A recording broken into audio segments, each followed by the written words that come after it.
So what Donald Trump had done is he had an investment in casinos, and then the casinos in I think the early 90s, they took a high financial loss. I think it was like $1 billion or something like that. So he owned that in some kind of a pass-through entity, whether it was an S corporation or a partnership, we really don't know. So what he had is he had this loss that he took in that year. Now this is an at-risk loss, meaning that he probably had some kind of a debt that he would have had giving him basis in this loss, which makes me lean towards it was probably some kind of a partnership investment. And so now he has this loss from, I don't know, 20 years ago that's carried forward, I believe, up to 20 years as an NOL carry forward, which is offsetting all of his income. So that's what everyone's in an uproar about in the media, is because he's got this NOL carry forward for the loss that he took in the prior years from this casino that went bankrupt.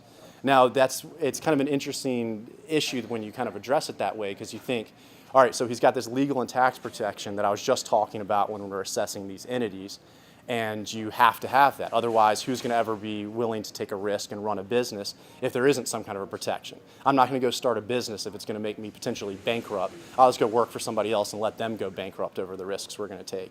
Now, on the other hand, you have to decide if you consider that an abuse or not. So I don't think that the quantity of the loss should necessarily be the consideration of whether it is abusive or not. It should really be the cause of the loss. And that's what we really don't know without looking at the tax return for that year. But I don't think it's realistic to ever consider that he would release his tax returns, because he's primarily a real estate investor. And real estate, because of the motivations to kind of keep the velocity of money going, which is the trigger for inflation, which is very important to an economy. We have what's called a 1031 exchange transaction, where you're able to actually defer a gain when you sell a property.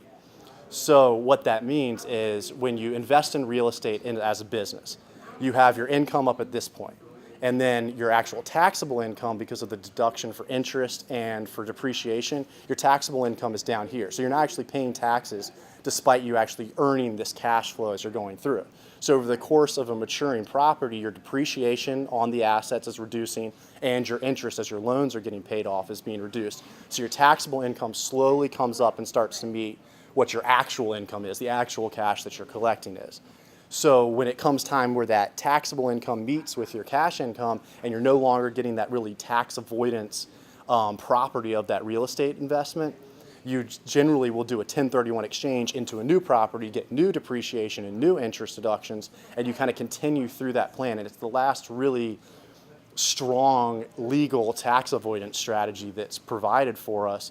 And we really don't foresee it going anywhere, because without the 1031 exchange, everyone would just sit on a property forever, basically. So there would be no reason to sell it, because if you buy a property with a really low basis and you have this huge gain, the taxes that you would have to pay would offset the economics of actually selling the property. And that's what these real estate investors are taking advantage of, like Trump. So someone like him is going to have a tough time ever releasing that tax return, because it's going to expose the specific situation to the public. And there's many, many people that aren't going to want to highlight that, because without a real understanding of the tax code and of economics, it would be very easy to spin this politically and really kind of mess up some people's business ventures. So that's kind of why I don't really expect anything to ever come of that.